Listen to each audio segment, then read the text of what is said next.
전직 북미 방어 사령부에서 캐나다 공군 소속으로 일했던 속칭 김대위죠. 참고로 김대위라 사막 전투복 입고 찍은 사진 보고 전 여친이 유대위는 잘생겼는데 오빠는 왜 그러냐며 괜히 욕도 한번 먹었었습니다. 때는 바야흐로 2012년 아프가니스탄 원정 마무리 단계에서 MSG 살짝 쳐가지고 캐나다군의 사상자 95%가 아군 5인 사격, 영국군의 70% 정도, 미군은 30% 정도가 아군의 5인 사격의 결과물인지라 안되겠다고 판단한 사령부에 의해서 조금 더 자세히 볼 수 있는 레이더 부대를 투입하기로 결정했습니다. 최전방인 아프가니스탄에서 자폭 테러를 포함한 비싼 기기들의 방어 문제 때문에 카타르나 이집트 쪽 레이더 기지를 설치해야 했죠.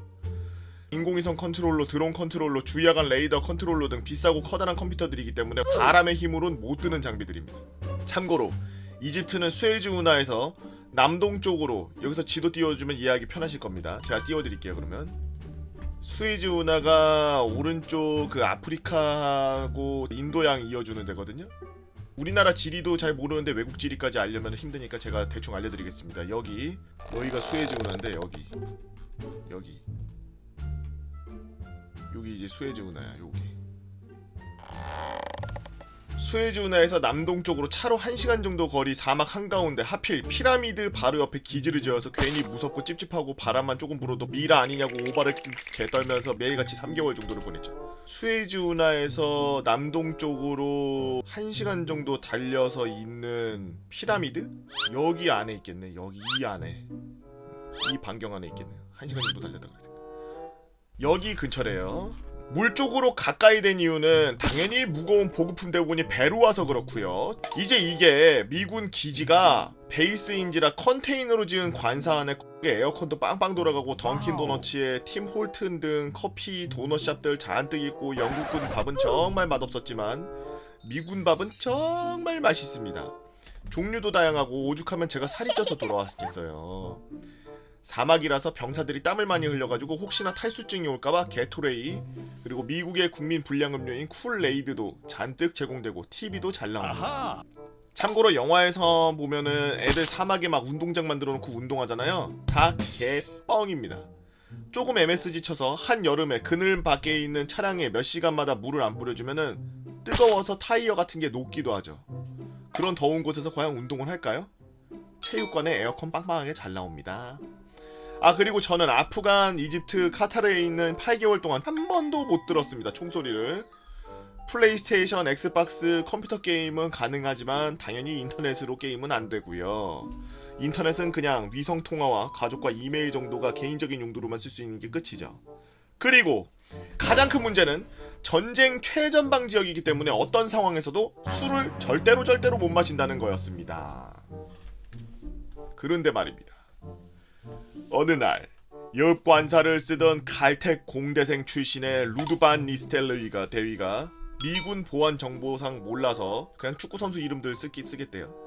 TV 앞에서 쿨레이드를 마시며 바 레스큐라고 저희 사이에서 상당히 인기 있는 프로를 보던 중, 이게 그 골목식당 미국 버전인 고든 램지의 헬스키친이에요. 그거의 술집 버전입니다. 주스와 설탕, 효모가 있으면 누구나 술을 만들 수 있지 않냐, 뭐 이런 대충 그런 내용이었죠. 자, 여기서 우리는 주스가 있고 지구 최고의 설탕과 효모 수출국이 있는데 몰래 술을 만들어 처먹으면 되지 않겠냐라는 천재적인 생각을 해냈습니다. 순찰을 나가서 영어도 제대로 못하는 이집트 술공방 아저씨와 미리 써간 번역 노트로 대화 끝에 술 제조법을 기어이 알아냈습니다. 제가 듣기론 쿨레이드를 한 트럭 몰래 줬다고 하네요. 일단 쿨레이드가 기본적으로 설탕이 무지막지하게 들어간 거라 설탕은 안 넣어도 되고 더 필요가 없었고 그냥 알코올만 타서 먹으면 되기에 완벽한 상태였기 때문에 저희는 커피 머신을 개조해서 증류기를 만들어가지고 에탄올을 증류시켜서 마실 수 있는 알코올을 거른 뒤 이집트 아저씨의 조언대로 위에 잼을 안 바른 모닝빵을 취사병에 통해서 몰래 삥땅을 쳐가지고, 저는 문과를 알아듣지 못했지만 중간에 여러 과정을 거쳐서 안정적으로 사람이 마셔도 되는 약 70% 정도의 술이 만들어지게 되었는데 저희는 당연히 거기에 주스를 타서 마셨고요. 혹시나 이게 새어나가면 다같이 영창이니까 적어도 한 달 정도는 누구도 취하지 않고 조용히 몰래 숨어서 대략 10명의 병사들끼리만 먹었습니다. 완성되기까지 약 30명 정도가 밤마다 식중독으로 병원에 실어갔었다는 거는 3주 만에 이집트로 돌아와서 들었고요. 하지만 어딜 가나 꼭 패급이 한 명씩 있죠. 저희는 색이 비슷하다는 것을 이용해 바니스텔로이 대위가 몰래 제작해 침대 밑에 둔 선반 장치 위에 보관을 항상 해놨는데, 그게 어느 날 술이 좀 과했다는 병사가 일반 게토레이와 헷갈려가지고 자기 관사로 그걸 들고 돌아간 게 계기가 됐습니다. 저희가 근처 마을 순찰할 때 차 각자 자리 밑에 게토레이를 잔뜩 가져가서 마시면서 이동을 했고, 그 일병이 그 술을 게토레이인 줄 알고 그냥 원샷 때린 겁니다. 솔직히 저는 술 맛이 나니까 이해 안 가지만 본인 피셜로는 당연히 게토레이인 줄 알았다고 그러네요. 더운 날씨와 흐르는 땀, 계속 들어가는 알코올 덕에 그 병사는 순찰 중에 그냥 쓰러졌고, 병원에 실려가서 혹시나 독극물에 당했을까봐 혈액 검사를 해보니 군의관이 알코올 포이즈닝인데? 네, 개 취한 거의 영어 의학적 표현입니다.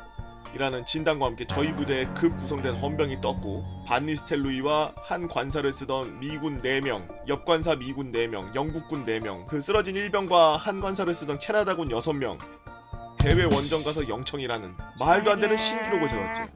참고로 영창이 없어서 테러리스트들 가둬놓는 감옥에 수감됐습니다. 다들 이송될 때까지요. 이 미친. 혹시 이게 반응이 좋으면 제가 생방 중에 힌트를 드렸던 독일 관사에 머무르던 캐나다군 일병이 방에서 대마초 피우다가 관사 불내가지고, 물론 그곳이 유엔 연합군 관사인 건 국가 기밀이므로 당연히 독일군은 테러다 의심해서 경찰 군인 대테러 진압부대 출동한 설.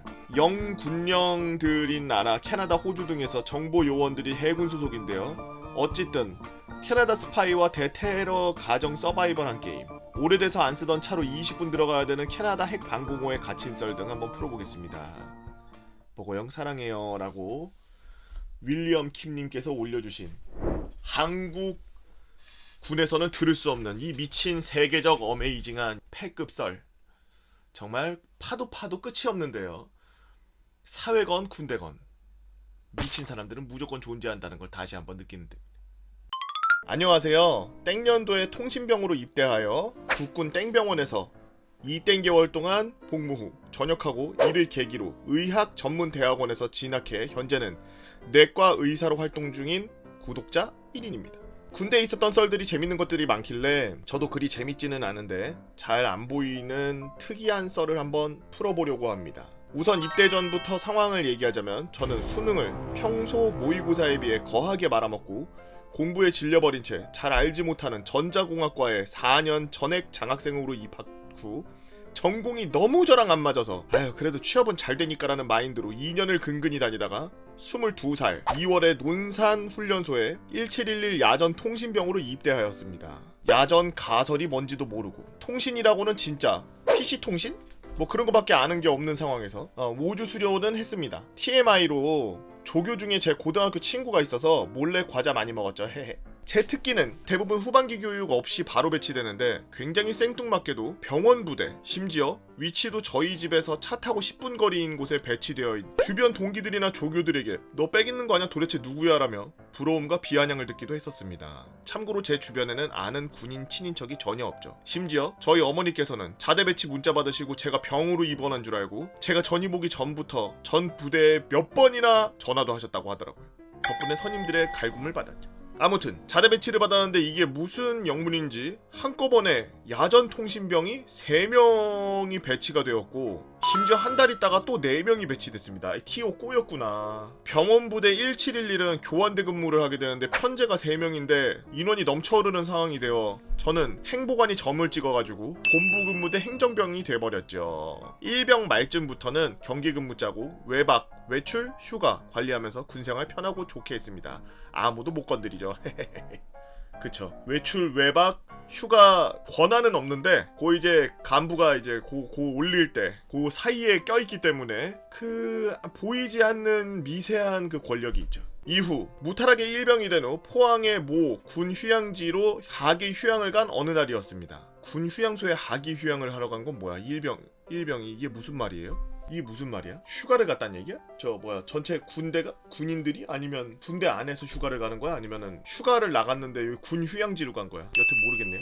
본부 근무대 복도 전체 미싱 플러스 PX 대기를 위해서 편을 나눠서 해변에서 씨름을 하다가 2명의 몸무게가 그대로 제 손에 실린 채 넘어지면서 제 왼손이 망할 돌뿌리에 부딪혔고, 이건 보통 놈이 아니구나, 큰일 났다 라는 생각이 번쩍 들 만큼 통증이 너무 심했습니다. 왼손을 쓰지도 못하는 상황이 되어 휴양 내내 고기만 굽다가 저희 부대 정형외과에 가서 진료를 받게 되었죠. 당시 정형외과에는 대략 6명에서 7명 정도의 군의관님이 계셨는데 수부 담당은 진료부장 땡소령님이 계셔서 그분께 진료를 받았고 진료 결과 주상골 골절, 대충 손뼈가 부러졌다는 얘기입니다. 진단받고 통기부스하며 망할 행정 업무를 왼손 엄지 없이 왼손 엄지가 또 부러졌어. 계속했죠. 당시 한 달여간 매주 진료를 받으면서 그분께 얘기를 종종 듣긴 했는데 그분은 군 장학생으로 본과 4년간 군대에서 학자금을 지원받은 뒤 받은 연수만큼 군에서 더 복무해야 되는 장기 군의관인 걸 알게 되었습니다. 즉 3년 4년 더해서 7년 복무해야 되고 인턴 전공의 기간은 산입되지 않음. 군인 신분으로 최소 12년, 중위로 입대 후 군인 신분으로 인턴 레지던트 트레이닝을 받아서 현재 실질적 군복무는 1년이 조금 남은 상태인 소구령님. 와, 이게 도대체 얼마나 공부를 하는 거야? 이거 사람 고치려고. 우와, 10년을 공부. 또한 저희 아버지와 학교 동문인 걸 계기로 해서 개인적 친분도 생기고 제 미래에 대해서 간혹 얘기하고 조언도 주고받는 사이가 되었죠. 근데 행정 업무를 계속한 게 화근이었는지 한 달 반이 되도록 제대로 뼈가 붙지 않고 더 어긋나 괴사가 올 수 있다는 땡소령님의 판단하에 손을 수술하게 되는 상황이 닥쳐버렸습니다. 어쨌거나 저는 민간병원에서 수술을 하겠다 하여 수술하고 약 20일간의 꿀같은 휴가 끝에 부대로 복귀하였는데 제 담당 군의관이 바뀌고 안 계시는 겁니다.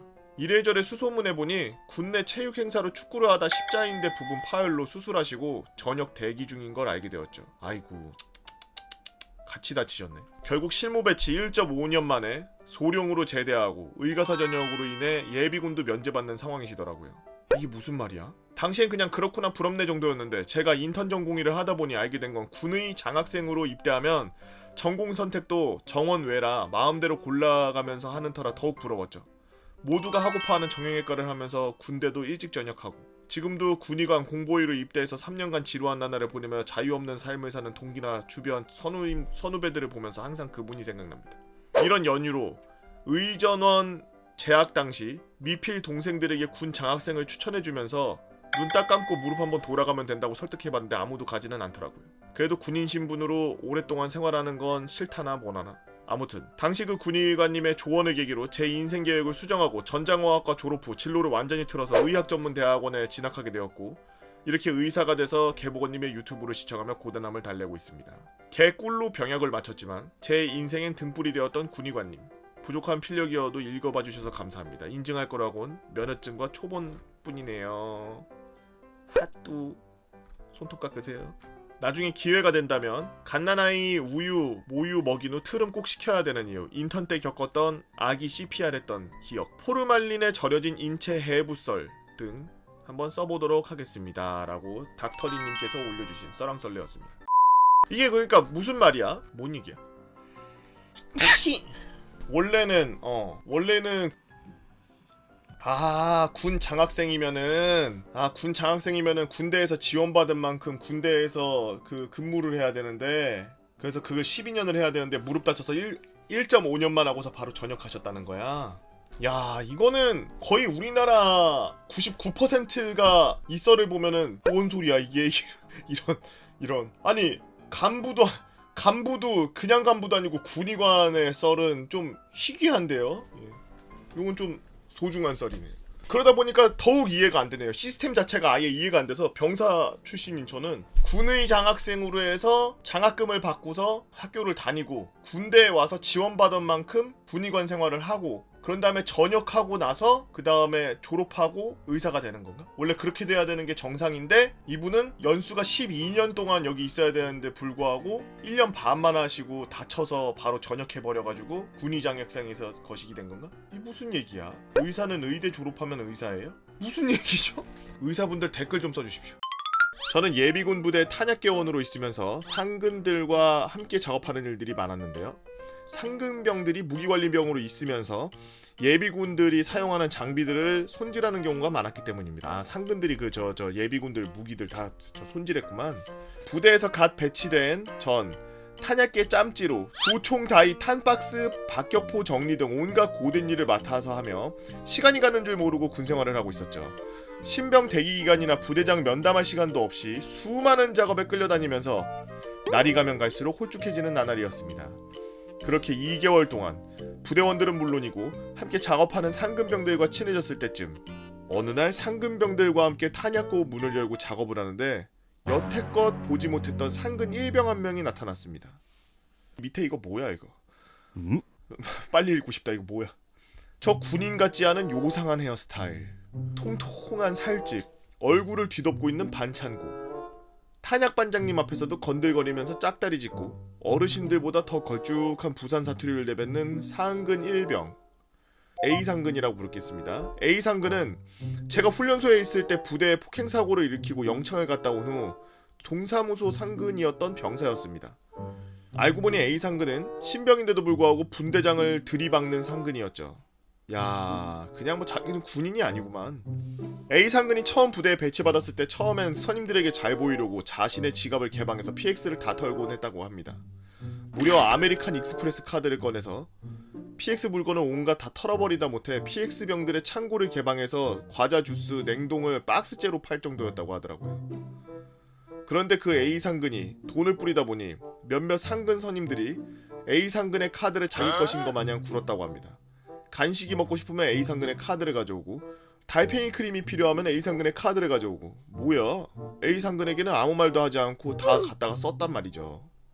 그러다가 A상근이 경기 근무를 서고 있는 와중에 생활관에서 쉬고 있는 상근병들이 상근 막내를 시켜서 A상근의 카드를 가져오라고 말했다고 합니다. 그제서야 A상근은 화가 폭발해서 근무가 끝나자마자 상근 생활관에 쉬고 있던 분대장을 끌고 나와서 길게 패버렸다 그러더라고요. 그 사건으로 A상근은 5일 영창을 갔다가 동사무소 상근으로 바뀌어서 밖에서 근무했었는데, 가만히 사무실에 앉아서 일하는 게 영 마음에 들지 않았는지 A상근이 대대장님에게 지속적으로 대대상근을 하고 싶다고 계속 말했다고 합니다. 그렇게 저는 그런 A상근과 처음 마주치게 된 거죠. 탄약계 선임들에게 A상근에 대해 들은 저는 A상근을 패급에 가까운 병사일 거라고 생각했습니다. 아니, 아무리 화가 나더라도 마음의 편지를 쓰거나 간부한테 보고하는 것도 아니고 폭행을 했다는 게 곱게 보이지 않았거든요. 그런데 생각보다 A상근은 호쾌하고 말이 잘 통하는 사람이었습니다. 밖에서 무슨 일을 하고 다니는지는 몰라도 우람한 덩치에서 나오는 힘은 탄박스를 4개를 가볍게 짊어질 수 있을 정도의 힘을 갖고 있었기 때문에 큰 도움이 되었죠. 생김새나 말투나 행동은 완전 깡패 그 자체였는데 부대원들에게 깡패식 의리를 지킬 줄도 아는 그런 사람이었습니다. 그런데 A상근이 부대원 간의 의리를 지키지 못하고 난폭함을 보이던 경우들이 있었습니다. 때는 동원훈련. 한여름의 무더운 날에 부대원 모두가 지쳐가는 동원훈련 4일차 때였습니다. 하필이면 예상보다 100명이나 더 많은 예비군들이 몰려와서 부대원들이 쉴 틈 없이 뛰어다니고 그랬죠. 그때는 저와 함께 있던 A상근 포함 상근병들의 얼굴에 짜증이 가득했습니다. 평소 출퇴근을 하던 상근병들 입장에선 퇴근을 할 수 없는 동원훈련은 상근병들에게 진짜 짜증나는 일이었거든요. 특히나 언제나 입꼬리를 올리고 다니던 A상근의 얼굴은 잔뜩 일그러져 있었습니다. 뭐가 그렇게도 짜증이 났는지 몰라도 건들기만 하면 터질 것처럼 얼굴이 새빨개져 있는 상태였죠. 평소 자세는 삐딱할지 몰라도 지킬 건 다 지키는 사람이었던 A상근은 이날만큼은 중대장님, 소대장님, 행보관님 앞에서도 말을 가리지 않았습니다. 빨 깐노 다 꽝가 새끼들이 등등. 부대 내 욕쟁이로 유명한 주임원사와 쌍벽을 이루는 A상근의 주둥아리는 쉴 새 없이 나발거리며 온갖 불만을 표했습니다. 그래도 막상 중대장이 취사장 짬처리를 시키니 가장 적극적으로 일하더라고요. 그런데 잠시 후 A상근은 자신보다 2개월 후임인 B상근, 이등병과 함께 짬통을 처리하던 중 화가 폭발했습니다.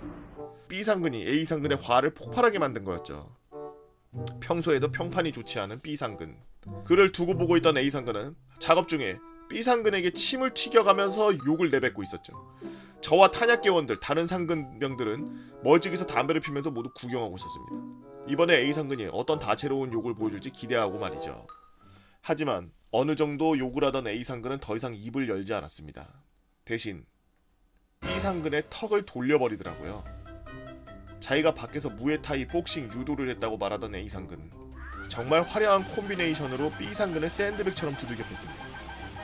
구경하던 저와 탄약계원 선임들, 상근병들은 A상근을 막으려고 달려가는 동안 B상근은 아무런 저항도 못하고 팔을 오징어처럼 휘둘기만 하다가 두들겨 맞고 뒤로 쓰러졌죠. 그 모습은 저희 탄약계원들과 상근병들은 물론 담배를 피우고 있던 예비군들에게 모두 목격되었고 곧바로 중대장님이 달려왔습니다. 중대장님은 자리에서 일어나지 못하는 B상근을 보고 앰뷸런스를 불렀죠. A상근은 대대장실로 불려가서 1시간 동안 설교를 들었습니다. 저는 A상근이 훈련 복귀 영창에 가게 될 거라고 생각했습니다.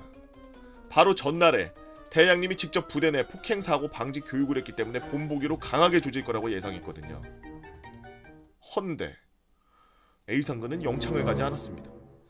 B상근이 전치 6주를 받고 징계위원회가 열렸지만 근신 조치 받았을 뿐이었죠. 상근에게 근신이란 사실상 전투 휴무인데 말이죠. 이틀 후 A상근의 아버지가 부대에 찾아왔습니다. 포크레인과 레미콘 등의 중장비와 수십 명의 어르신들과 함께 말이죠. A상근의 아버지는 부산의 지주 모임인 국제 땡땡 온스 클럽의 회장님이었던 겁니다. A상근의 아버지는 회사 변호사를 보내서 B상근과 합의를 하고 아들이 영창을 가거나 휴가를 자르는 일이 없도록 하기 위해서인지는 모르겠으나 기부라는 명목으로 부대의 시설들을 깔기 시작했죠. 테니스장, 배드민턴장, 농구장, 풋살장 등이 만들어지고 막산의 에어컨들과 히터들이 모두 교체되었습니다. 주임원사실과 대대장실이 리모델링되었고 위병소 통문에는 인터콤과 원격 조종장치가 달려졌죠. 부실하던 부대 설비들은 모두 신형으로 바뀌었습니다. 고물 세탁기가 삼성 세탁기로 바뀐 것까지도요. 애초 현역병들이나 상근병들은 두들겨 맞은 B상근을 안 좋게 보고 있었기 때문에 A상근 탓을 하지 않았죠. 간부들은 절반이 A상근을 옹호했고 절반은 A상근을 혼내는 와중 이제는 아무도 A상근을 혼내지 않게 되었습니다. A상근을 혼내던 대대장은 이제 한박 웃음을 지으며 A상근의 아버지와 기념사진을 찍어 막사 중앙에 걸어놓았고 주임원사는 온갖 포상휴가를 A상근에게 얹어주려고 했죠. 그리고 B상근은 타부대 상근으로 전출 가게 됐습니다. 인사과장이 말하기론 B상근이 부대에 적응하기가 더 이상 어려울 거라고 그래서 취한 조치라고 하더라고요. 나중에 A상근에게 왜 B상근 때렸냐고 물어봤더니 둘이 짬통을 치우는 와중에 B상근이 계속 짬통을 그냥 도랑에 버리자고 했다는 겁니다. 그것을 A상근이 대가리가 있냐 이 X야라고서 비꼬자 B상근이 말대답을 했다라고 하더라고요. A병님은 머리가 있으셔서 좋겠습니다 라면서요. 그러자 곧바로 A상근은 B상근에게 패드립을 막 치며 욕을 했고 그런데도 화가 가라앉지 않자 B상근을 때린 거죠. A상근의 아버지는 어려서부터 자신에게 거지같이 구는 상대가 있으면 짱돌로 머리를 찍으라고 가르쳤다고 합니다. 그래서인지 A상근의 분노 임계점은 정말 낮았죠. 쓰다 보니 좀 길어진 것 같아서 후력하겠습니다. 시간이 되는 대로 A상근이 군생활 동안 보여준 일들 모두 한번 풀겠습니다. 광안리 비둘기님께서 이게 말이 되나 싶은 내용의 개 금수저가 군대에 입대하면 생기는 일 잘 봤습니다. 야 돈이 있으니까 그냥 막 다 두들겨 패고 그냥 저 시설 깔아주고 그냥 끝내는구나. 참 대단하네요. 참 이런 게 어떻게 보면은 사회적으로 굉장히 불합리한 거라서 결국에는 갖고 있는 사람들이 불법을 저지르고 다른 사람들 같은 경우에는 처벌을 받고 징계를 받아야 되는 것들을 그냥 유야무야 넘기고 이런 것들이 아주 사회적 고름인데 그게 염증인데 이런 걸 보면서 불편해야 되는데 불편한 감정보다는 왜 부럽냐 개 같은 거. 그냥 인생 막 살아도 그냥 비빌 언덕이 있으니까 우리도 돈 많이 벌어서 그냥 개 같은 거 다 밀고 삽시다. 안녕하세요. 때는 땡땡년 땡월. 제가 막 병장을 달고 이미 말년휴가를 사용하여 막막한 저녁을 기다리며 축 처져가지고 완전 저기압으로 군생활을 하던 때였죠. 왜 1호봉 때 말년휴가를 썼느냐. 연평도 사건 시 말년에 막판 휴가를 나갔던 선임들이 복귀를 하며 기약 없는 나머지 휴가가 순차적으로 나가면서 부대 전투력과 사기에 문제가 있다는 이유로 상급 부대 지시사항으로 정기휴가는 각 계급 진입 후 될 수 있는 한 빨리 사용하라는 거지같은 지시사항이 병장 달자마자 거의 한 달도 안 돼서 사용하고 이제는 휴가는 없다며 남은 생활을 지루하게 보내야 되는 그런 상황이었죠. 말년휴가를 땡겼었구나. 저희 부대는 해병대 포병이었는데 저는 상병 5호봉 때부터 병 포반장을 보병으로 치면 분대장을 맡으며 당직 근무자로 당직을 서게 되었습니다. 그렇게 지루하게 군생활을 하던 중 목요일 당직 부관 근무를 서며 금요일 철수 후 오침으로 금요일을 꽁으로 보내는 상황을 상상하면서 즐겁게 당직을 서고 있었죠. 금요일 당직을 교대하고 철수하려고 하는 그때 땡땡명장, 땡땡명장은 중대장실로 보고할 것. 다시 알림. 땡땡명장은 지금 즉시 중대장실 보고할 것. 이상 중대장명. 이라는 방송을 듣고 해병대는 포병부대도 중대장은 중대장이라고 부릅니다. 자야 하는데 무슨 씹? 이러면서 중대장실로 갔죠. 병장 땡땡땡입니다. 들어가도 좋습니까?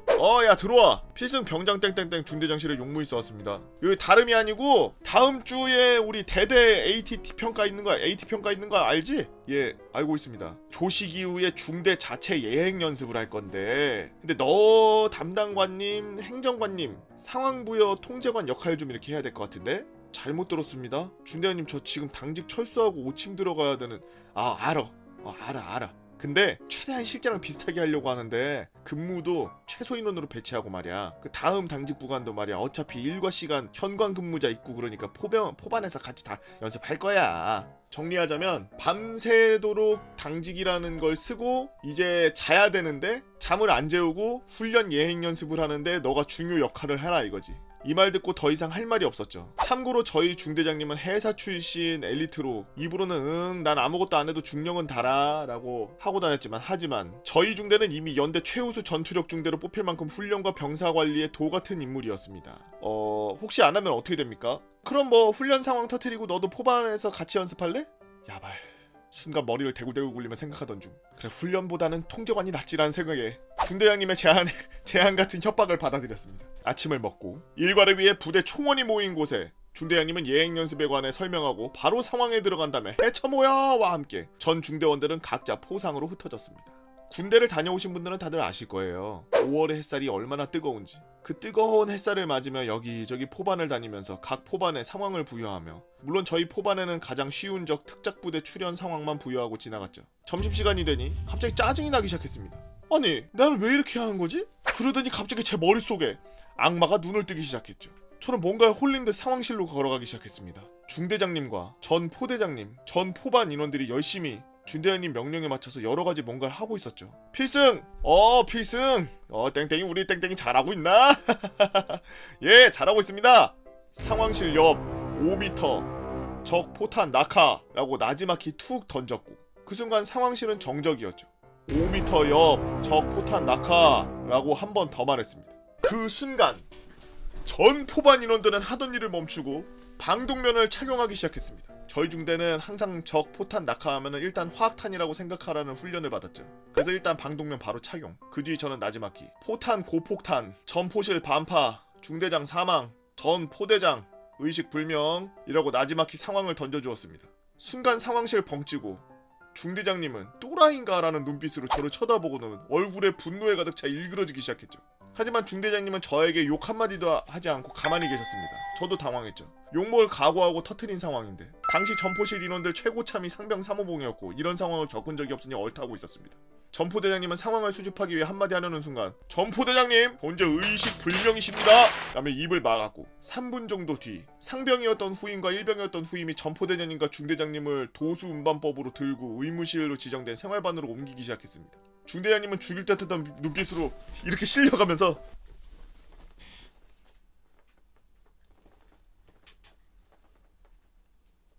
개재밌었겠다. 결국 10분 정도 뒤 상황은 종료되었고 저는 중대장실 앞에 엎드려 뻗쳐 자세로 대기 취침 시간이 조금 더 넘어서야 일단 다음 주 AT 평가 끝나고 보자라는 싸늘한 중대장님의 말 한마디와 함께 취침할 수 있었습니다.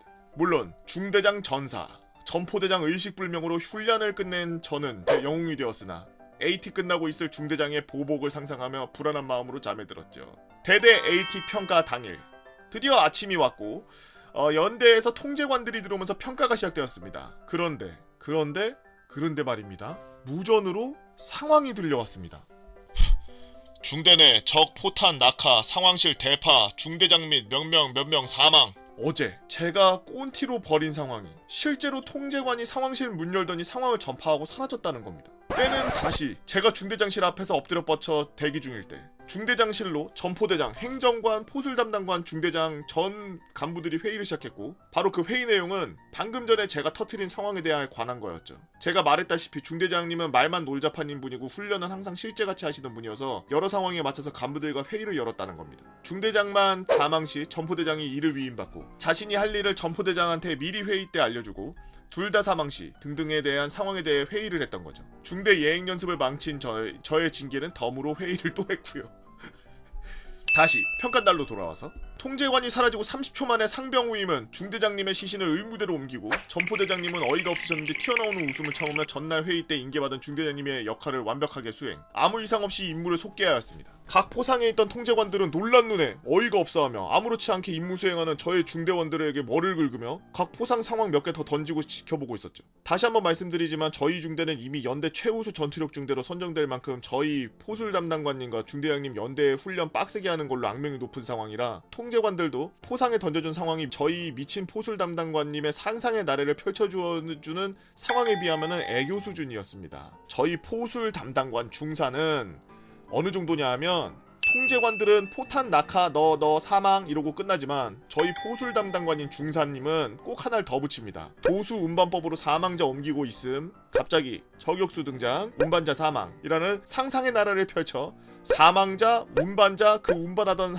사람도 또 운반해야 되는 미친 상황을 만들기도 했죠. 물론 저격수가 있으니 포복으로 가야 합니다. 포탄 낙하에 방독면 끼고 포복으로 기어가야죠. 여튼 AT는 마무리가 잘 되었고 저는 다시 한번 중대장실 앞에 엎드려 뻗쳐 대기하러 갔는데 중대장님이 중대장실로 빨리 들어와 라면서 인자한 미소로 저를 불렀고 저번 주에 터트린 상황으로 훈련이 중지된 벌은 다 받았다고 중대장은 판단한다. 맞나? 아닙니다. 죄송합니다. 그래도 저번 주에 상황 덕분에 오늘 대대 AT 평가 잘 받은 것 같다. 중대장 권한으로 2박 3일 휴가 다녀올 수 있도록 하면서 저에게 갑자기 휴가증을 주셨습니다.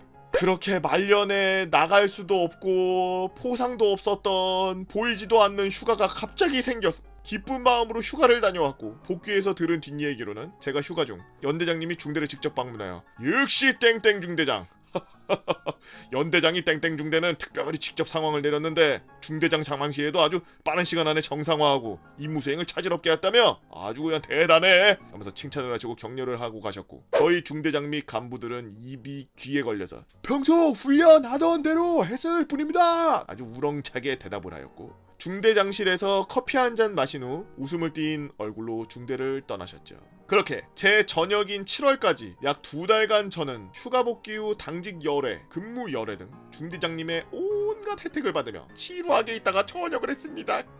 전역 후 후임들에게 전화를 해보니 나중에 사단 최우수 전투력 중대가 되었다고 하더라고요. 제가 터트린 상황에 포술 담당관님의 상상의 나래가 더 넓어지며 훈련 중에 미친 돌아버릴 뻔했다라는 후임들의 넋두리를 들으며 전화를 끊었습니다. 긴 글 읽어주셔서 감사드리며 미군이랑 훈련하다가 약쟁이 만나서 중대장과 기싸움하다가 싹싹 빌게 된 병장 선임썰 조만간 풀어드리도록 할게요. 이상 글 마치겠습니다. 라고. 이게 군대지. 이렇게 얻어 걸려야 이게 군대지. 진짜 그 훈련 가운데 들어가서 그 현장에서 같이 뛰는 것 같은 그런 호흡을 느끼는 오랜만에 아주 잘 쓴 글 잘 봤습니다. 기린장님 앞으로도 재밌는 글 많이 부탁드리고요. 유튜브로 썰 올라오는 걸 보면서 나는 쓸 게 없나 생각을 하다가 문득 떠오르는 일이 하나 있어서 썰을 한번 풀어볼까 합니다. 때는 2018년 겨울 야심한 밤 저는 평소와 다를 거 없이 아주 바쁘게 땡땡 비행단 썰개, 땡땡 리스트, 땡성 등 공군 인트라넷을 탐험하고 있는 중이었죠. 그때 제 눈에 띈 공군 공중급유기 명칭 공모전 국뽕이 차오르며 드디어 우리 공군도 공중급유기가 생기는구나 라는 생각을 했습니다. 평소에 비행기를 좋아하던 저는 군 내라 아무런 정보도 가지지 못한 채 그 항공기의 특징만을 생각했는데 메모장에 두들겼죠. 공중급유기니까 스카이 S51 아니야 A33이니까 여신 가드네스 아니야 를 생각하고 있었는데 도통 마음에 드는 게 없었죠. 항컴 사전을 키고 여러가지 단어를 검색했는데 그때 정말 마음에 드는 이름을 발견했습니다. 오 이거 완전 메이플이네 하면서 생각 없이 공모전의 이 명칭과 왜 이게 이름이 됐는가를 설명하는 글을 썼죠. 시간이 지나 한 달 뒤 다시 인트라넷 설문조사에 공중급유기 명칭 투표라는 글이 올라왔죠. 기대를 잔뜩 안고 글을 클릭했고 저는 두 눈을 믿을 수가 없었습니다. 제가 제출한 이름이 최종 5개의 후보 중 하나로 올라가 있는 거였죠. 그 외에 4개의 이름도 있었는데 지금은 뭐 기억 안 나네요. 남 거보다 내게 중요하니까요. 발견하자마자 바로 우리 부서 간부님들에게 꼭 제 거 좀 투표해달라고 싸바싸바를 했고 이 부서 저 부서 다니며 동기들에게도 많이 부탁을 했죠. 그렇게 결과는 어떻게 됐는지 모르고 또 흘러 시간이 흘러 저는 공군에서 하는 가장 큰 훈련을 맞이했습니다.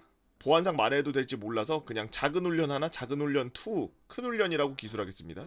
이 큰 훈련을 하기 전에 보통 작은 훈련 하나, 작은 훈련 2 이렇게 진행하는데 작은 훈련을 마친 뒤 2주 뒤 저는 5박 6일 휴가를 나가게 되죠. 이 휴가가 끝나면은 바로 작은 훈련 2를 해야 되는 일정이었습니다.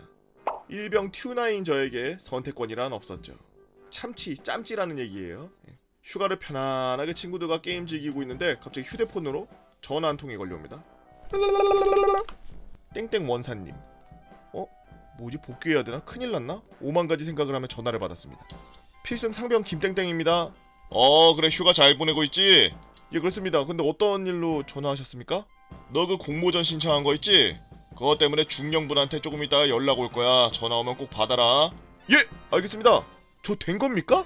전화 받아. 그러면 알게 될 거야. 휴가 잘 보내라. 예, 알겠습니다. 필승!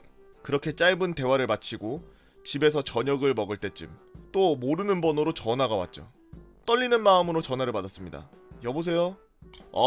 나 땡땡실의 땡중령이야. 너가 땡땡이냐?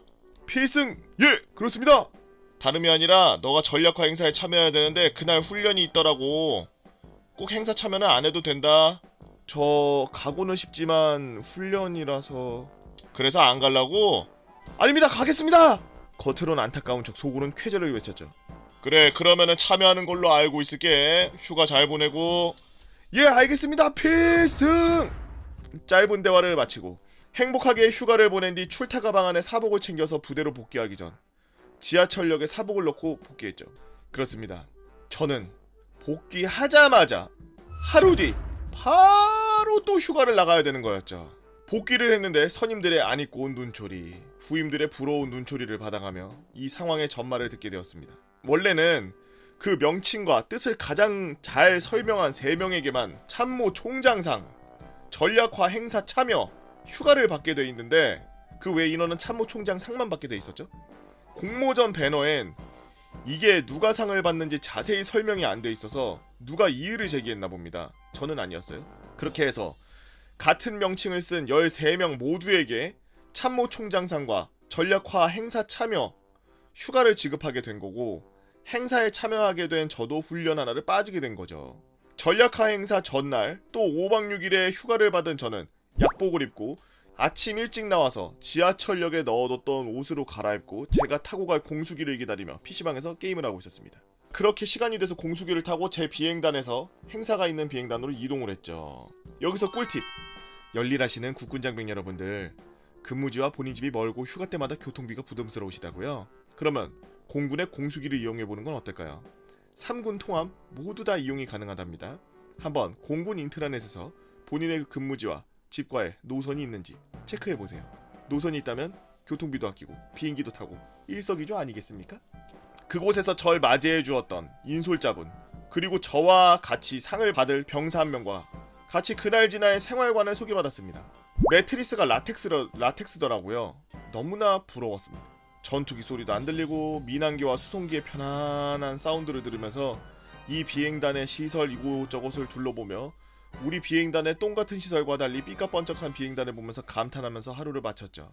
전략화 행사 당일 13명의 수상자들은 오전에 그 비행단의 단장님에게 먼저 참모총장상, 명예대대원 위촉패, 급유기 모형, 빨간 마우루를 지급받고 공중급유기 급유 시뮬레이터를 체험했습니다. 와, 진짜 신기하더라고요. 앞조건, 악기상, 별 상황에서 다 구현되는데 역시 돈이 최고입니다. 몇십억 하더라고요. 급 시뮬레이터가 한 대당. 그곳에서 간부해볼 생각 없냐는 칭찬 아닌 칭찬을 끝으로 제가 이름 지어준 비행기로 가서 조종석, 급유 붐, 기내를 구경하고 오후에는 전략화 행사에 참여했습니다. 그때 정말 세상의 별이란 별을 다 봤습니다. 참모 총장님, 국회의원, 미군 장군, 에어버스 관계자 등등등등 장군님들, 그리고 구성탱이에 앉은 저희. 그리고 전력화 행사를 시작했죠. 그래서 급유기 이름이 뭐냐고요? 아시는 분들은 아시겠지만 바로 시그너스입니다. 고개를 조금 돌리면 참모 총장님의 뒤통수가 보이는데 빛이 나더라고요.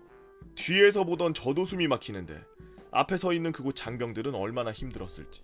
그렇게 저는 5박 6일의 휴가 후 하루 뒤 작은 훈련 2를 하나만 빼고 다시 5박 6일 총 11박 12일의 휴가를 보냈습니다.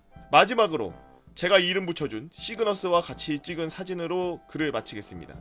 국군장병 여러분들, 여러분들이 있기에 저희가 잘 살아가고 있습니다. 사랑합니다. 오른쪽이 저고 왼쪽은 같이 상 받은 병사분이에요 라고. 이게 공중급유기구나.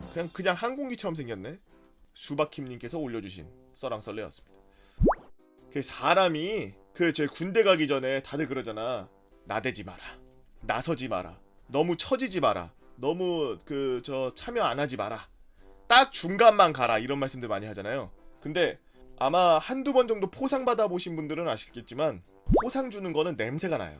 휴가 냄새가 진하게 나요. 근데 거기에 뭐 휴가가 걸려있다 뭐 그런 거 없어도 이거 잘만 하면은 휴가 나갈 수도 있겠는데 라는 딱 그런 생각이 들어. 보통 저는 그런 걸 뭐랑 생각했냐면, 부대에서 이제 하는 행사 제외하고 부대 내에서 하는 행사는 사실 그냥 핫발이에요. 부대 내에서 하는 행사 같은 경우에는 뭐 체육대회나 이런 때 뭐 장기자랑하고 뭐 그런 때 뭐 하나 두 개 뿌릴까 그러는데, 그 외적으로 부대 외적으로 나가서 사령부 통합 뭐 아니면은 뭐 사단도 좀 핫발이야, 뭐 군단 어쩌고 그런 이벤트들이 분명 있을 거예요. 아니면은 전 군에서 뭘 하는 뭐를 만드는 것이기 여튼 뭐가 됐든 우선 규모가 커야 돼. 전국에 있는 데서 웬만하면 다 와야 되고, 못해도 내가 속해 있는 그 군단 그 정도 안에서 하는 행사들은 있으면 찾아서 꼭 참여를 하세요. 그 인터넷에 들어가면 많이 나오거든요. 일정 같은 거 쭉 보면 나와요. 그 간부들이 그런 거 자기네 부대들 나가서 전투력 손실나는 거 별로 안 좋아하기 때문에 안 말해줘, 그런 거. 근데 개원 애들은 그런 거 진짜 잘 알아. 개원 애들은 앉아가지고 주구장창 컴퓨터만 하고 있으니까 서로 뭐 인사계나 이런 쪽에서도 막 그런 거 공문 날라오고 이러면 공문 그냥 팩스 같은 걸로 그냥 안 날라오거나 이메일 같은 걸로 날라오는데 그거 그냥 씹어버리고서 애들한테 안 뿌리고 그냥 자기네들끼리만 보고서, 야 뭐 이번에 뭐 글짓기 대회가 있단다. 야 뭐 글짓기는 무슨, 지금 훈련이 바빠 죽겠는데 그거 나 넘겨 뭐 이러고서 그냥 안 보여주고 막 이런 것도 있단 말이야. 그런 걸 잘 캐치해야 됩니다. 그런 스케줄 같은 것들을 관리하는 병사가 누군지, 그 부서가 어딘지, 그 부서를 알았으면 그 부서에 가서 그 사람에게 맨날 PX를 먹이고 맛있는 걸 먹여서 그런 이상한 거 있을 때마다 저 좀 알려주십시오. 아니면 그 공문 만약에 다른 데 안 뿌려질 것 같고 그냥 짬될 것 같으면 저 좀 알려주십시오 라고 꼭 말해야 돼. 그럼 이제 간부들은 싫어하지. 특히나 바로 옆에 붙어있는 업무하는, 같이 작업해야 되는 간부들은 그런 거 하고 있으면 싫어해요. 근데 어떻게 대대장님 인사고과도 걸려있는데, 대대장님 저 별 달 수 있는 인사고과에 다 반영될 텐데 못하게 못하지.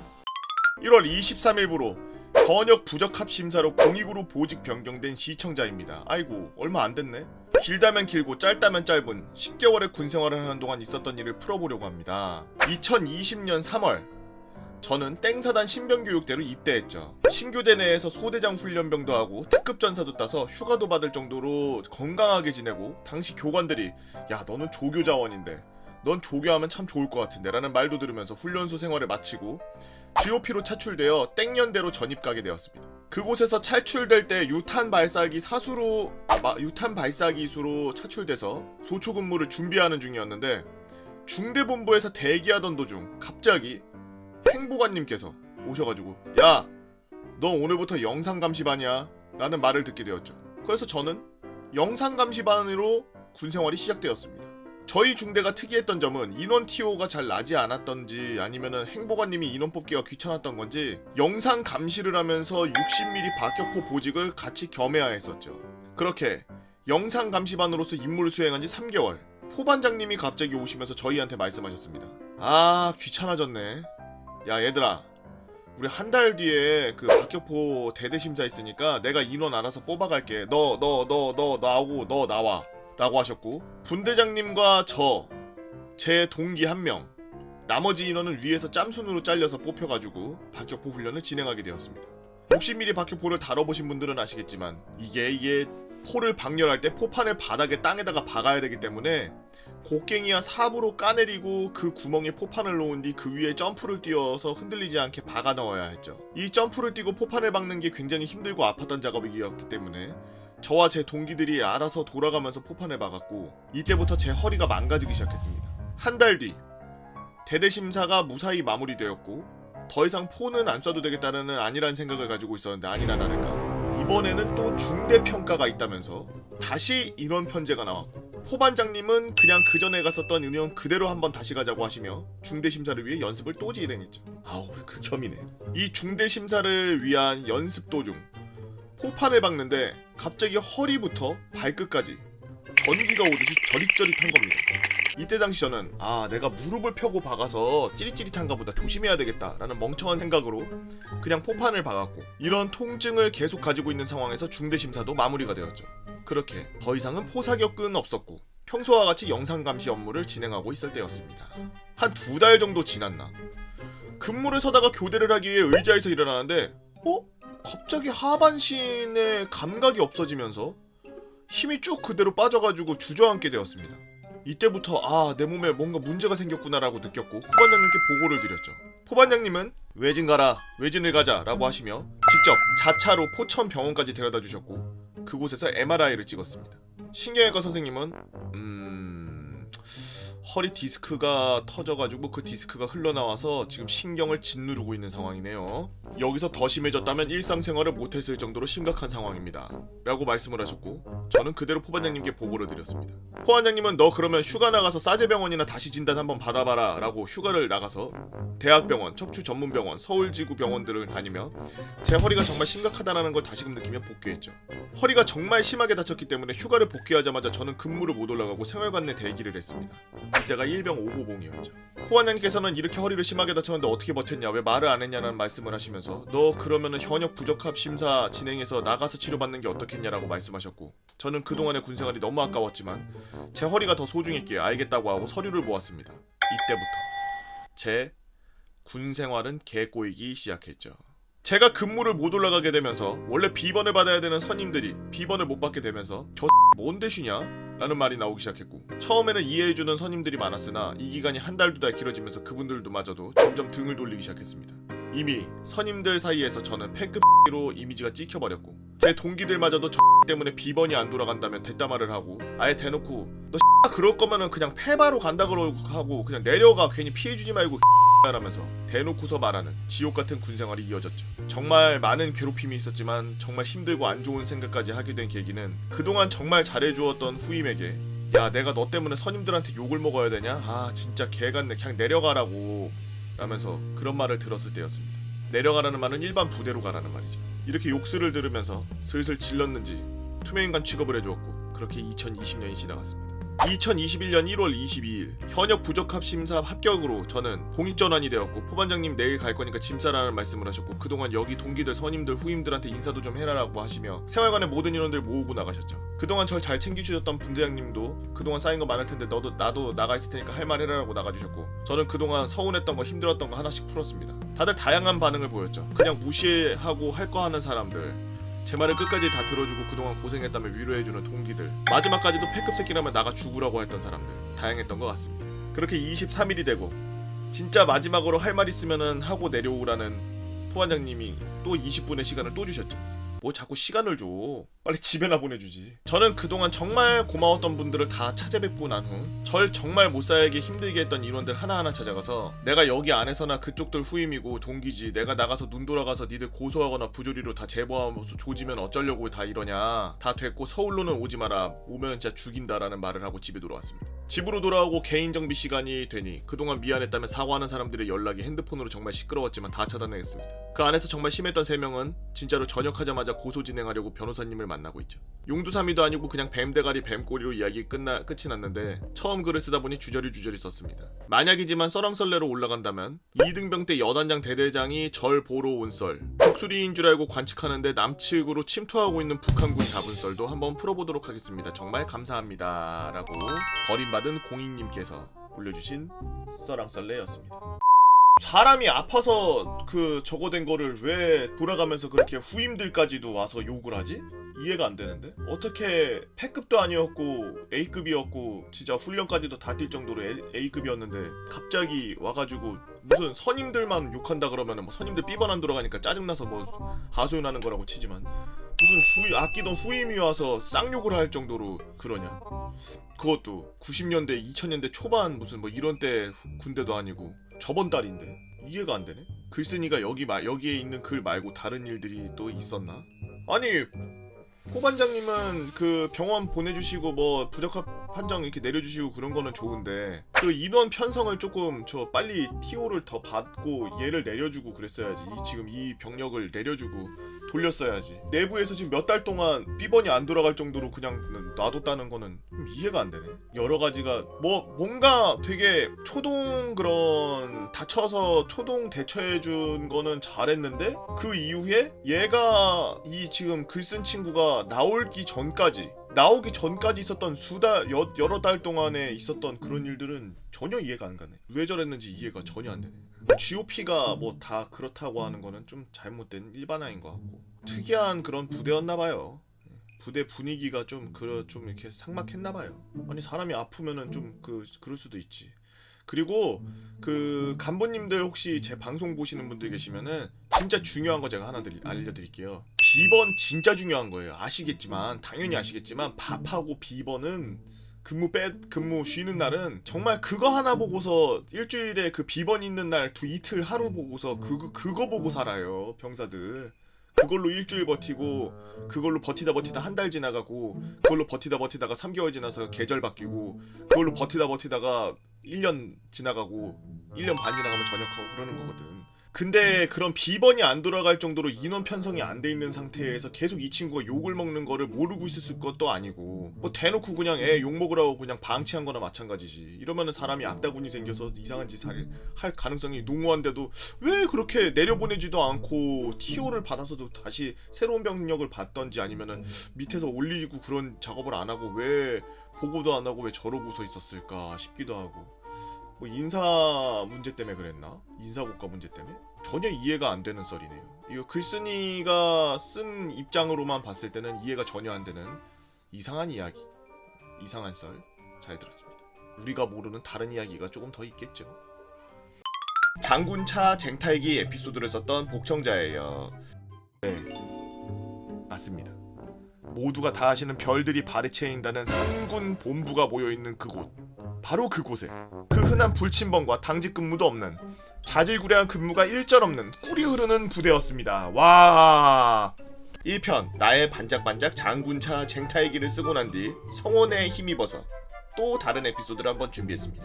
운전병으로서의 일과는 아시는 분들은 다 아시겠지만 차량 관리에서부터 시작하죠. 비슷하지만 특이하게도 군용 세단을 관리하던 저희 부대는 차량 수리하는 법을 배우지 않았습니다. 물론 간단한 정비는 배우지만 보고형이 자주 말하는 구리스를 칠하고 신나 닦고 뭐 이런 거요. 그런 거는 싸제 차에다 할 필요가 없지. 당연한 걸까요? 싸제 차량이 대다수인 부대인지라 저희 대대는 대대를 둘러싸고 있는 어마어마하게 큰 공장이 펼쳐져 있었는데 그 공장에서는 급수 높은 군무원 아저씨들과 준이님들이 일종의 카센터를 굉장히 크게 운영하고 계셔서 차량 부품 정비 및 수리 등을 업무 대신 봐주고 계셨죠. 때는 제가 어느덧 상병으로서 다른 선임들을 제치고 분대장을 달고 군생활이 거의 다 끝나간다라고 혼자 찐따마냥 들떠있던 바로 그 시기, 부대에서 대규모 훈련이 실시되고 있었습니다. 무슨 훈련이든 항상 저의 임무는 군 자산인 자동차를 지키는 거였죠. K2 한 자루를 트렁크에 넣은 후 있을지 모르는 적군의 미사일 공격에서의 피해를 최소화하기 위해서 드넓은 부대 외곽으로 산계에서 주차하고 담배 피고 있으면 훈련이 끝나죠. 네, 이렇게 해서 훈련이 하나 끝납니다. 와... 개꿀이네. 그렇게 며칠이 지난 어느 화창한 오후, 급하게 한 통의 전화가 걸려오죠. 야, 빨리 차 대기시켜라! 라면서 우리 부서의 말단 소령님의 전화였습니다. 와, 말단 소령이 말단이야? 무슨 호들갑을 이렇게 떠나? 라는 속으로 생각하고 복장을 어떻게 하고 대기하면 되겠습니까? 라고 묻자 외박할 준비하고 사복 입고 근무복 깨끗한 걸로 챙겨! 라고 하시는 겁니다. 이번 일이 예사로운 일이 아니라고 생각했죠. 이유인즉 제가 복장을 물어보는 이유는 선탑하시는 분께서 전투복을 입으시면 저도 전투복, 정복이나 근무복이면 저도 근무복, 사적인 업무여서 사복을 입으면 저도 사복, 한 번에 두 가지 복장을 챙기는 일은 흔하지 않았으니까요. 생활관에서 생필품을 바리바리 챙기고 있으니 선임 땡병장이 그러는 겁니다. 야, 너 어디 따라갈 거냐? 그래서 좀 잘 못 들었나? 라고 하니까 아니 따라갈 거냐고. 뭔 말입니까? 어디긴 어디야. 니네 장군님 따라서 전출 갈 거냐고. 뭔 소리야? 무슨 개소리를 하나 싶었지만 방금 말을 한 병장은 인사사령부의 높은 분을 모시던 운전병이었는데 곁눈질로 보다가 제가 모시던 그분의 성함을 봤다는 것. 저희 부대에서 가장 큰 이슈는 훈련도, 병사들의 진급도, 아이돌들의 위문 공연도 아닌 장군 진급 및 인사 이동 시즌입니다. 특히나 그분들과 밀접한 관계를 유지하던 운전병들에게 똥줄이 타는 기간이기 때문이죠. 모시던 장군님들이 진급하고 운전병들도 더 좋은 급의 자동차를 모이게 되니 일석이조, 형님 좋고 아우 좋고 님도 보고 똥도 따고. 하지만 세상 누구나 경험하지 않은 것은 모르듯 이 부대에 온 병사들은 이 부대를 떠나고 싶지 않아 했습니다. 막 사단이나 이런 데로 가기 싫어했구나. 저 또한 같은 심경이었죠. 일례로 타 부대에서 전입 오시는 장군님들에게 간이고 쓸개고 다 빼줄 것 같이 충성 맹세하고 따라서 전입 온 운전병들이 장군님께서 다른 부대로 다시 전출 가시더라도 안 따라가는 말도 안 되는 미친 짓을 할 정도의 개꿀 부대였죠. 서론이 길었지만 모든 군간부의 보직 인사 이동은 2년에 한 번으로 알고 있던 저는 부대로 전입 오신 지 1년 조금 넘으신 그분께서 어디론가 떠나시진 않을 거라는 강한 믿음이 있었기에 아무 생각도 안 하고 있었는데 갑자기 이게 뭔 날벼락인지 하는 마음을 떠안고 장군님 진급식이 있는 서울의 가장 큰 부대로 다시금 그분을 모시고 가면서 많은 생각이 들었습니다. 해상. 야 땡땡아, 언제든지 내가 가자고 하면 갈 거지? 물론입니다. 끝까지 충성을 다하겠습니다. 그래 말이라도 고맙다 임마. 저 결혼할 때도 꼭 줄에 서십시오. 네가 나중에 날 불러주면 오히려 영광이지. 이런 식의 치밀한 대화를 그분과 굉장히 많이 나눴던 저는 군인으로서 인간으로서 배우자이 많고 존경스러운 분이셔서 행여 그분에게 흠이 될까 군생활을 더욱 열심히 했었던 저였습니다. 다양한 장성급 인사들이 모두 모여 서로를 축하해주는 자리 속에서 저는 마냥 웃을 수가 없었죠. 진급이 끝나고 그렇게 그분은 강원도 모사단의 사단장으로 임명되셔서 그곳으로 저도 같이 출발하게 되었습니다. 저녁도 얼마 안 남은 상황에서 강원도로 전출이라니. 아직도 마음을 정하지 못한 저는 뭘 마음을 정하고 그런 게 있어? 군인이 까라면 까고 가자 그러면 가는 거지? 무슨 병사가 무슨 상상을 하고 생각하는 대로 움직일 수가 있어. 뭐 인사 이동을 가는 동안 저는 그분과 대화를 하며 저의 거취에 대해 실마리를 찾고 싶었습니다. 하지만 저의 바람과는 다르게 이동하는 몇 시간 동안 축하 전화를 받으시느라 대화는 한마디도 못했죠. 모 사단에 도착하자 사단에서는 사단의 새로운 장이 오는 관계로 굉장히 어수선한 분위기를 연출하며 취임식 준비를 하고 있었고 어디선가 헬기 소리가 들리며 본 사단이 소속되어 있는 군단의 군단장님까지 오셔서 일장 연설을 하시며 연병장의 지역 주민들까지 초청해서 일종의 축제가 열렸습니다. 어떻게 지난지 모를 빠른 시간이 지나고 어느덧 행사가 다 끝나고 밖에서 쩌렁쩌렁 울리던 경례 소리를 초인종 소리처럼 들이키며 오셨구나 하면서 그분을 맞이했습니다. 저의 축하 인사를 그래 우리 땡땡이 하면서 받아주셨지만 동시에 미친듯이 밀려오던 간부들 때문에 저는 떠밀려 그 같이 왔던 소령님과 함께 부대 복귀의 길에 오르게 되었죠. 옛말에 그런 말이 있습니다. 말이 안 통하는 동물도 정이 드는데 하물며 어떤 사람이라도 함께 지내다 보면 정이 들 수밖에 없다고요. 그렇게 복귀길에 오르는 순간에 눈물이 하염없이 흘렀죠. 내가 운전을 하는지 뭐라고 했는지 모를 정도로 그 지역을 벗어나기 직전 제가 아무것도 안 먹은 것을 아는 소령님께서 야 여기 진짜 맛있는 밥집 있으니까 거기서 뭐라도 먹고 가자라고 하셨고 밥을 먹는 내내 울고 있었습니다. 평소에 밝은 저를 짠하게 보시던 소령님이 야 땡땡아 너 그러지 말고 차라리 다시 가서 인사라도 제대로 하고 오자라고 하는 겁니다. 다시금 사단 사령부로 들어가게 되었고 소령님께서 땡땡이가 가는 내내 너무 힘들어해서 다시금 인사드리고 가고 싶다는 것 같아 다시 오게 되었습니다 라고 하는 걸 어깨를 들썩이며 눈물도 닦지 않은 모습을 보시던 그분께서 저를 안고 토닥여주시면서 그래 나랑 함께 하느라 고생이 많았다. 군생활 끝까지 함께하고 싶지만 그건 나를 위한 거지 너를 위한 길이 아니어서 함께하자는 소리를 못했다. 항상 고마웠고 앞으로 건강하게 군생활하고 마무리 잘하길 진심으로 바란다. 이야기를 듣는 순간 다시금 울음이 터져나와 아이처럼 품에 안겨서 앙앙하고 울었습니다. 쑥스러웠던 건 제가 흘린 눈물이 아닌 나는 나만 생각했는데 이분께서는 저를 생각하셔서 했던 행동들이 머릿속을 스쳐 지나가니 역시 배울 게 많은 분이구나 라고 생각했죠. 그 말씀과 함께 더 이상은 예의가 아니라는 판단하에 눈물 젖은 마지막 격려를 다시금 멋들어지게 하면서 저도 그분의 군생활 앞날이 행복하기를 진심으로 바라며 부대 복귀의 길에 오르게 되었습니다. 복귀하면서 소령님은 이렇게까지 애틋해하는지 몰랐다면서 밑에 일하는 간부들보다 낫다며 기운을 북돋아 주셨고 소령님께서 갑자기 저에게 그런 말씀을 하셨죠. 그분이 가시고 이제 빈자리가 있잖아. 그 자리로 앞전에 썰의 그 대령님 그 자리로 과장님이 진급을 해서 아마 오실 것 같은데 그 과장님께서 너가 사단장님을 안 따라간 걸 알고 계셨나봐. 근데 그분도 운전병이 없으시거든. 오잉? 준장 진께서 직접 나를 픽하셨다고? 빨만큼 빨아서 바닥난 것 같았던 꿀똥에서 다시금 꿀냄새가 엄청 나는 것 같죠? 밥을 먹은 것도 아닌데 배가 부르는 저의 에피소드를 듣고 싶으시다면 개보고 유튜브 구독과 좋아요 눌러주시고 센스건 알림 설정까지 해주시면 감사하겠습니다. 약속했던 6개의 에피소드 중에 하나 지웠네요. 모시던 장군님 진급하여서 사단장으로 가시게 돼서 벌어진 썰 엔딩. 남아있는 건 앞서 말한 대령님 진급하여서 군생활이 더욱 찬란해진 썰. 전방부대 야전 순시 도중에 상병 나부랑탱이가 간부병사 할 것 없이 경례를 오지게 받고 다닌 썰. 나이 많은 고학력 구임의 부대 똥테러하는 거 검거해서 포상받은 썰. 사회에서도 잘 보지 못할 연애병사들과 이야기 나누며 밥도 먹고 샤워도 하고 막 다 했어 썰. 부대 규모가 굉장히 커서 위문 공연으로 오는 아이돌들이 메이저급인데 부대를 아이돌들과 직접 돌아다닌 썰 등. 생각보다 반응이 너무 좋아서 저도 즐겁네요. 코로나 시국에 모두들 몸 건강히 즐겁게 지내시길 바라겠습니다. 폭발하고 Z0TT0님께서 올려주신 썰랑썰레였습니다. 역시 그 장군님들은 장군이 되는 이유가 있어요. 간부들보다는 병사를 먼저 생각하고 장교들이 본인들 몸을 깎아서 그 군생활을 병사들이 편안하게 하게 해야 된다는 생각을 갖고 계신 분들이 많아서 그 장군님들 중에선 전쟁 났을 때 그런 분들이 지휘하고 그런 분들이 명령 내리면은 뛰어들어가서 전투에 임하죠. 당연히. 예.